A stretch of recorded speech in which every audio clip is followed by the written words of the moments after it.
The background is fairly straightforward, not really very controversial, at least among human rights organizations, mainstream human rights organizations, and humanitarian organizations. In January 2006, there were parliamentary elections in the occupied Palestinian territories.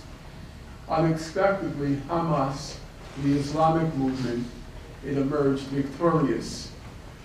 Former President Jimmy Carter, he was one of the independent observers for these elections, and he called them completely honest and fair. The reaction of the Americans and the Israelis to these completely honest and fair elections was to impose economic sanctions on the people of Gaza, to punish them for having elected the wrong government into power. About a year and a half later, the United States, Israel, and some elements among the Palestinians, they attempted a coup to overthrow the legally elected government. Hamas foiled the coup. The Palestinian elements fled to the West Bank. And now the United States and Israel, they tightened the blockade of Gaza, a blockade which Amnesty International called a flagrant violation of international law, a blockade which the Goldstone mission later called a possible crime against humanity. The former UN High Commissioner for Human Rights, Mary Robinson, she journeyed to Gaza at this time, and she said, and now I'm quoting her, "Gaza's whole civilization has been destroyed." I'm not exaggerating. Its whole civilization has been destroyed. In June 2008, Egypt brokered a ceasefire between Hamas and Israel. And under the terms of the ceasefire, each side had obligations. Hamas, it had to stop its rocket and mortar attacks on Israel. And Israel, they had to gradually lift the blockade of Gaza. One of the useful things that came out of the WikiLeaks was a cable from the American representatives meeting with the Israelis on November 3rd. And in the cable, the American representative said that on multiple occasions, the Israelis told the Americans that we're going to bring the economy of Gaza to the brink of collapse. Go to the entry for Israel and the occupied territories, and you'll read this. A ceasefire agreed in June between Israel and Palestinian armed groups in Gaza. It held for 4.5 months, but it broke down after Israeli forces killed 6 Palestinian militants in airstrikes and other attacks on 4 November. Already by March 2007, Israel was preparing for its invasion of Gaza. Once all the pieces were in place, it needed an excuse. It needed a pretext.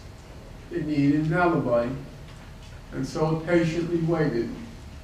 And it waited until November 4th, the US election day. And on November 4th, knowing that the attention of the American public and the American media would be riveted to the result of the historic election, on that day, they entered Gaza, killed 6 Palestinian militants, knowing full well that by killing those 6 militants, the rocket and mortar attacks would resume. They wanted the rocket and mortar attacks because they needed the pretext to go into Gaza. And so Hamas kept saying till the end of December, we're ready to renew the ceasefire.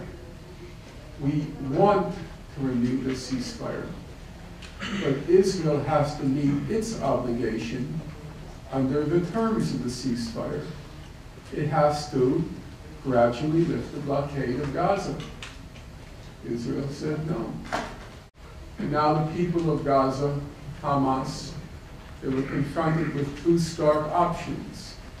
One, to acquiesce in their gradual, their incremental, their inexorable destruction.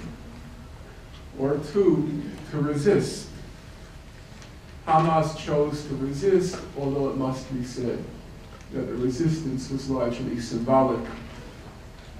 The former Israeli commander in Gaza, he said, speaking to his own people at this time, he said, "You cannot just land blows, leave the Palestinians in Gaza in economic distress, and expect that Hamas will just sit around and do nothing." December 27, Israel invaded Gaza. The invasion lasted 22 days, what Amnesty International called the 22 days of death and destruction. On January 3rd began what was called the land and air phase of the campaign. And the Israeli combat troops invaded Gaza. Go to your computer and just enter under the URL Breaking the Silence. And if you enter Breaking the Silence, what will come up on your screen is one of the several collections of Israeli soldier testimonies. One soldier said, "This was firepower such as I had never known. There were blasts all the time. The earth was constantly shaking." Another soldier said, "On the ground you hear these thunderous blasts all day long. I mean, not just tank shelling, which is a tune we'd long gotten used to, but blasts that actually rocked the outpost. Some of us were ordered out of the houses we were quartered in for fear it would collapse." The Israeli soldiers enter Gaza, they commandeer the Palestinian homes, and from the homes, they're firing into the horizon. But these insane amounts of firepower are causing the ground underneath them to shake. The soldier was not exercising poetic license or hyperbole. That was literally what was happening in Gaza. As some of you know, Israel made promiscuous use of the white phosphorus in Gaza. White phosphorus, it reaches a temperature of 1,500 degrees Fahrenheit, 816 degrees Celsius. And here's what Amnesty had to say. "Many were killed when their homes were bombed while they slept. Others were going about their daily activities in their homes, sitting in their yard, hanging the laundry on the roof, when they were targeted in airstrikes or tank shellings. Children, how did the children die in Gaza? How did those 350 children perish in Gaza? Amnesty says the children were studying or playing in their bedrooms or on their roof or outside their homes when they were struck by missiles or tank shells." Mr. Goldstone, in his murky op-ed in the Washington Post, he said, "I have full confidence in the Israelis that they're going to investigate any wrongdoing in Gaza. I have confidence in them." And really, who would dare doubt the rectitude and the professionalism of the Israeli investigatory system? Who would dare doubt it? It's now 2 years and 3 months after the Israeli invasion of Gaza. 2 years and 3 months. 1,400 Palestinians were killed. Whole areas of Gaza were just laid waste. Entire areas which were under Israeli control. No fighting was going on, and they just went in methodically and leveled entire areas of Gaza. under international law, there is no difference. There is no difference between an intentional attack and an indiscriminate attack on a civilian population. Because under international law, they take into account anticipated outcomes. If it was predictable and inevitable that as a result of an assault, you were going to kill large numbers of civilians, under the law, that counts as intention. As most of you know, at 4:26 a.m. on May 31st, Israel attacked the flagship of the Freedom Flotilla, the ship called the Mavi Marmara. And in truth, we'll probably never know what happened during those fateful hours because Israel seized all of the photographic and video evidence from the passengers aboard the ship and just released the snippets that seem to support their version of what happened. But in large part, it's not important, the exact details on what happened in the Mavi Marmara, because the fundamental issues are not open to serious dispute. Number one, the people of Gaza were suffering a humanitarian crisis. Number two, the crisis was the result of the blockade Israel was imposing.